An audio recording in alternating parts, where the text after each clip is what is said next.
मित्रांनो नमस्कार, मी करण आपलं सगळ्यांचं माझ्या चॅनलवर स्वागत आहे।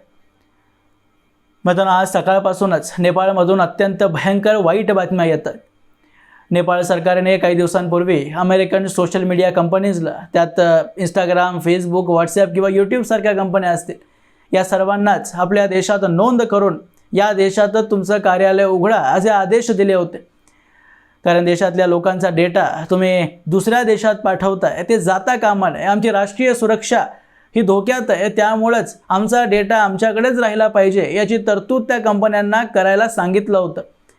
आणि त्यासाठी मुदत त्यांनी 2 सप्टेंबरची ठेवली होती आणि जर अट मान्य नसेल तर तुम्हाला नेपाळमध्ये काम करता येणार नाही असं सरकारने स्पष्ट सांगितलं होतं। आता या कंपन्यांना साहजिक होतं की नेपाळ छोटासा देश, त्यातही सदस्य संख्या इतकी कमी आहे की पैसे गुंतवणं हे फायद्याचं नव्हतंच। त्यामुळे या कंपन्यांनी सरकारची अट मान्य केली नाही आणि 2 सप्टेंबर नंतर नेपाळमध्ये या सर्व सोशल मीडिया ॲप्सवर बॅन लावलं गेलं।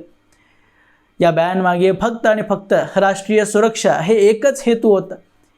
पण माहिती नाही कशा प्रकारे अचानकच सगळ्या विद्यार्थ्यांनी, ज्यांना जेनझी म्हणतात, या जेनझी युवकांनी एक विशाल आंदोलन उभं केलं। आणि आज तर चक्क इतकी गंभीर परिस्थिती नेपाळमध्ये उद्भवली आहे की या युवकांनी संसदेमध्ये शिरकाव करत पंतप्रधान कार्यालय असेल किंवा राष्ट्रपती कार्यालय असेल आणि अशा सर्वच सरकारी इमारतींना घेराव घालण्याचा प्रयत्न केला। आता तर सरकारने या युवकांवर, पोलिसांना सरळ सरळ दिसताच गोळी घालण्याचे आदेश काढलेत। आणि हा व्हिडिओ शूट करेपर्यंत जी आकडेवारी माझ्याकडे आली आहे त्यानुसार 18 युवक मारले गेले। हे सगळीच परिस्थिती पाहिल्यानंतर याचे व्हिडिओज, फोटोज जे मी पाहतोय ते पाहून खरंच वाटतं की मोदींनी आपल्या देशाला किती मोठ्या संकटापासून अजूनपर्यंत वाचवून ठेवलेलं आहे। कारण अशीच परिस्थिती ही फक्त नेपाळमध्ये झाली नाही आहे। श्रीलंका, बांगलादेश आणि इंडोनेशिया या सर्वच देशांमध्ये असंच युवकांनी आंदोलन करत त्या देशात सत्ता पालट घडवून आणलेलं आहे। आणि याला इतिहास साक्षी आहे की जेव्हाही असं आंदोलन झालंय त्याच्या शीर्ष नेतृत्वाला फॉरेन फंडिंग असतेच। याबद्दलचं उदाहरण म्हणून तुम्ही बांगलादेशचं नाव घेऊ शकता।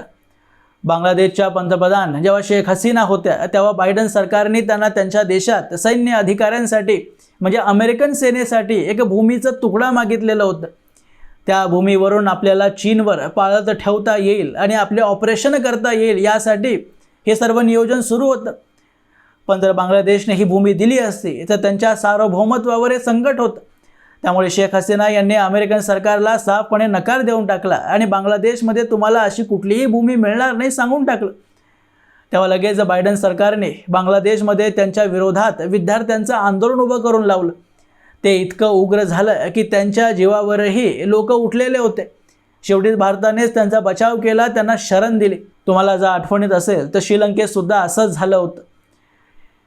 चीनच्या सरकारने सत्ता पालट घडवून आणण्यासाठी श्रीलंकेत एक आंदोलन उभं केलं आणि तिथल्या राष्ट्रपतींनाही या सगळ्या धिंगाण्यामुळे आपला देश सोडून पळावं लागलेलं होतं। आज भारतातल्या शेजारचे देश चीन आणि अमेरिकेसाठी एक युद्धभूमीसारखे झालेत। पण तुम्ही कधी असा विचार केलाय का की सरकार बदलल्यानंतर त्या देशातली परिस्थिती सगळी बदलली आहे का? उलट सरकार पडताच ते देश पूर्णपणे बुडाले।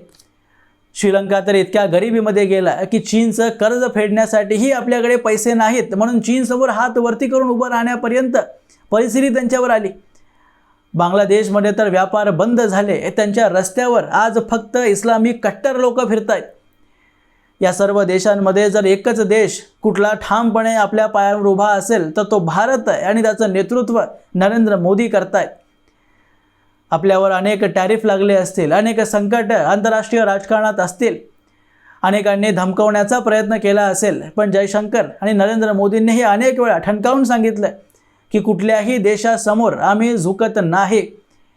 चीन आणि अमेरिका किंवा रशिया या सगळ्याच देशांसोबत आपण डील करतोय, पण कोणत्याही देशासमोर आपण झुकलो नाही आहोत। प्रत्येकाच्या नजरेशी नजर मिळवत आपण डील करतोय आणि याचं सर्व श्रेय नरेंद्र मोदींना जातं। आणि याविषयी अमेरिकन, चीन सरकारला अडचण आहेच, त्यामुळे मोदींची सरकार पाडावी यासाठी अनेक प्रयत्न या लोकांनी केलेले आहेत।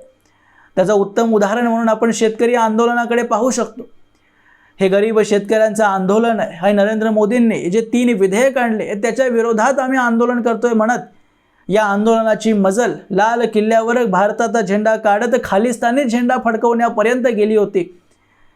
विरोधी ताकदींनी या आंदोलनाला टेक ओव्हर केलं होतं आणि आपली वैयक्तिक बदनामी झाली तरी सुद्धा नरेंद्र मोदींनी देशाच्या सुरक्षतेसाठी आपले विधेयक मागे घेतले आणि देशावरलं मोठं संकट टाळलं। यात आपण जरांगे पाटलांच्या आंदोलनाचंही उदाहरण घेऊ शकतो। एकतर गणेशोत्सवाचं वातावरण, मुंबईत इतकी प्रचंड गर्दी आणि त्यात भर टाकत जरांगे पाटलांनी आपल्या आंदोलकांना घेऊन आझाद मैदानावर जे उपोषण सुरू केलं होतं त्याचा उपयोग करत काही देशविघातक ताकदी कामाला लागलेल्या होत्या अशा बातम्या सर्वश्रुत आहेत। आणि ते संकट टाळण्यासाठी विसर्जनाच्या अगोदरच फडणवीसांनी आणि अमित शहांनी जरांगे पाटलांचा बंदोबस्त केला आणि ते संकट टाळलं। जपानमध्येही सरकार पडलेली आहे, तिथल्या पंतप्रधानांनाही आपल्या पदावरून राजीनामा द्यावा लागला आहे, कारण ट्रम्पसोबत त्यांनी जपानचं नुकसान होण्यासारखी डील साईन केली होती। नरेंद्र मोदींनाही तीच डील साईन करण्यासाठी ट्रम्प दबाव टाकत होते। भारतावर टॅरिफही लावलेत, पण मोदींनी भारताचं नुकसान होऊ देणार नाही अशी भूमिका आपली कायम ठेवलेली आहे। आपली बदनामी ट्रम्प कितीही जगभरात करत असतील, पण त्यांच्या टॅरिफला, त्यांच्या बोललेल्या एकही शब्दाला काडीचं महत्त्व मी देत नाही आणि माझ्या शेतकऱ्यांचं हित माझ्यासाठी सर्वोपरी आहे, हे अनेकदा मोदींनी सांगितलेलं आहे। जयशंकर यांनी जे राजकारण जागतिक स्तरावर भारतासाठी खेळलंय त्याची जितकी प्रशंसा करावी तितकी कमीच आहे। आज मोदींना अनेक जगातले देश आपला नेता सुद्धा मानतात आणि चांगला मित्र समजतात। रशिया, चीन, अमेरिका सर्व देशांसोबत आपण आपले संबंध कायम ठेवून आहोत। पाकिस्तान वगळता कोणताही जगातला देश आपल्याला कायमचा शत्रू आज मानत नाही आणि त्यामागचं कारण म्हणजे नरेंद्र मोदींनी 2014 नंतर जागतिक स्तरावर जी नीती अपनावली आहे ते आहे। आणि मी यावरून असं म्हणत नाहीये की आपल्या देशात सर्व काही सुरळीत सुरू आहे आणि देशावर काहीच अडचण नाही। आपल्या भारताचे विरोधी नेते राहुल गांधी हे जेव्हाही संसदीय अधिवेशन असलं की परदेशात जात असतात, कोणासोबत भेटतात, काय बैठका घेतात याविषयी काहीच माहिती आपल्याला मिळत नाही। आणि मौक्याच्या वेळी तुमच्या देशाचा विरोधी नेता जर प्रत्येक वेळी परदेशात असेल तर यावरून अनेक प्रश्नचिन्ह आपल्यासमोर उभे राहतात आणि काँग्रेस पक्षाकडून यावर एकही शब्द बोललं जात नाही, यामुळे अजून शंका दृढ होत जाते। दक्षिण भारतामध्ये अमेरिकन पैशावर मिशनरीज, मध्य भारतात किंवा पूर्व दिशेला मिशनरी प्लस चीनचे नक्षलवादी लोक, उत्तरेत कट्टरपंथी पाकिस्तानी मुस्लिम लोक, अशा अनेक देशविघातक शक्त्या भारतात राहून काम करतायत। भारतालाही नेपाळ, बांगलादेश, श्रीलंका होण्यापासून जास्त वेळ नाही लागणार, पण ते होण्यापासून जर एका व्यक्तीने कुठल्या रोखलं असेल तर तो नरेंद्र मोदीच आहे। त्यामुळे अनेक वेळा मी हे म्हणत असतो की नरेंद्र मोदींशिवाय भारताला सध्या दुसरा पर्यायच नाही आहे। कदाचित नरेंद्र मोदींना पंतप्रधान पदाशी मोह असेल, पण त्या पदावर त्यांनी कमीत कमी पुढचे 5 वर्ष तरी विराजमान राहावं, यात भारताचं भलं आणि भविष्य निहित आहे। आणि आपल्याला आज कळतंय नेपाळमध्ये पाहिल्यानंतर की मोदींनी परराष्ट्र नीती किती चांगल्या प्रकारे राबवलेली आहे आणि भारताला किती मोठ्या संकटांपासून वाचवलेलं आहे। असो मित्रांनो, याबद्दलची तुमची मतं तुम्ही मला कमेंट बॉक्समध्ये अवश्य लिहून कळवू शकता आणि असेच माहितीपूर्ण व्हिडिओज पाहण्यासाठी माझ्या चॅनलला सबस्क्राईब जरूर करा। भेटूया पुढच्या व्हिडिओमध्ये, तोपर्यंत जय हिंद, जय महाराष्ट्र।